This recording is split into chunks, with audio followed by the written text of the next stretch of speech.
예, 갓 나온 따끈따끈한 뉴스 전해드립니다. 양기영 기자와 함께합니다.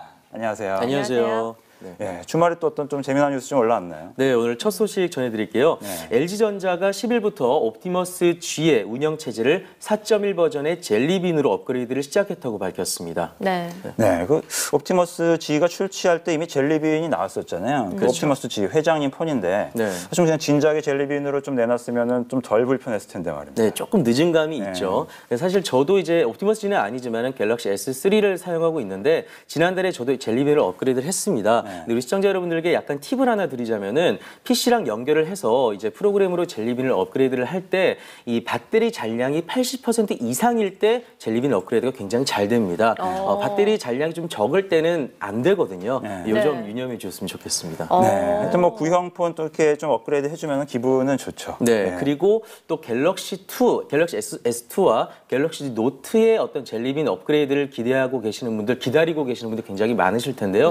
현재 삼성전자 측에서 밝히기로는 지금 준비를 하고 있다. 조금만 더 기다려 달라. 그러니까 조금만 기다려 주시면은 될 것 같아요. 네, 구형폰 기본하시는 분들 좀 홈페이지 한번 좀 확인해보는 또 센스가 필요한 때가 아닌가 싶습니다. 또 다른 뉴스 있나요? 네, 휴대폰 개통이 편의점에서도 가능해졌습니다. 이 GS25는 중소 알뜰폰 사업자 에버그린과 손을 잡고 지난달 29일부터 휴대폰 판매 및 개통 업무를 시작했습니다. 네, 이 편의점은 또 이제 심야가 제맛이죠.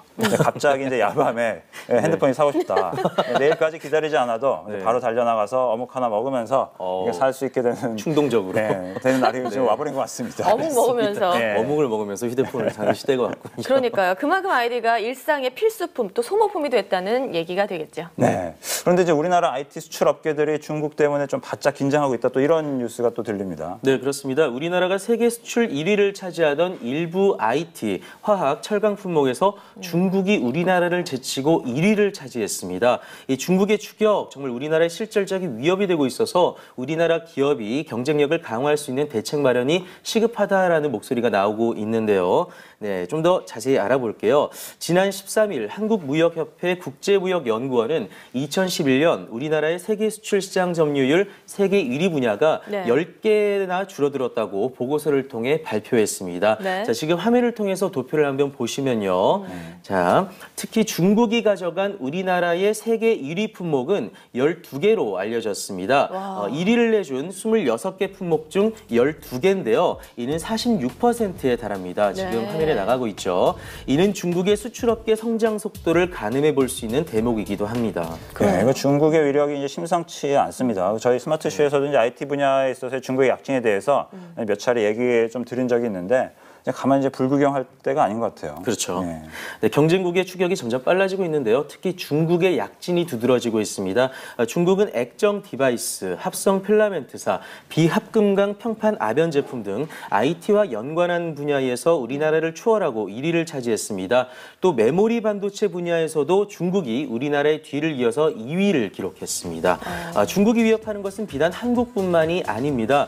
중국은 일본이 1위를 차지하고 있었던 감광성 반도체 장치 그리고 TV 카메라 등의 IT 품목 점유율도 점차적으로 잠식하고 있는 상황입니다. 그렇군요. 네, 이거 뭐 중국의 이제 수출이 늘어난다. 이건 뭐 당연히 좀 예견됐던 일이지 않습니까? 근데 뭐 일각에서는 이 빠른 그 속도 때문에 뭐 한국이 이제 수출 위기론 이런 것까지 좀 나오고 있는 것 같아요. 네, 그렇습니다. 이 중국과는 달리 우리나라는 2009년 이후에 2년 연속 수출 1위 품목이 점점 감소하고 있습니다. 특히 철강과 비전자기계 품목 수가 많이 줄어들었는데요. 물론 이 위기감은 고조되고 있지만 아직까지 포기할 단계는 아닙니다.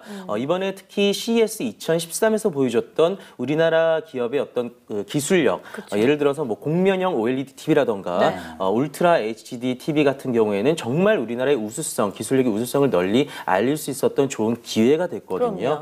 그래서 이번에 보고된 또 국제무역연구원의 보고서는 단순히 수출 금액만으로 기준된 보고서입니다. 이 경쟁국들의 추격이 더욱 빠르게 진행이 되고 있지만 어떤 향후의 경쟁력을 유지하고 또 품목수 확대를 위해서라도 이 제품을 지속적으로 개발하고 또 수출 시장 확대 노력도 필요한 상황입니다.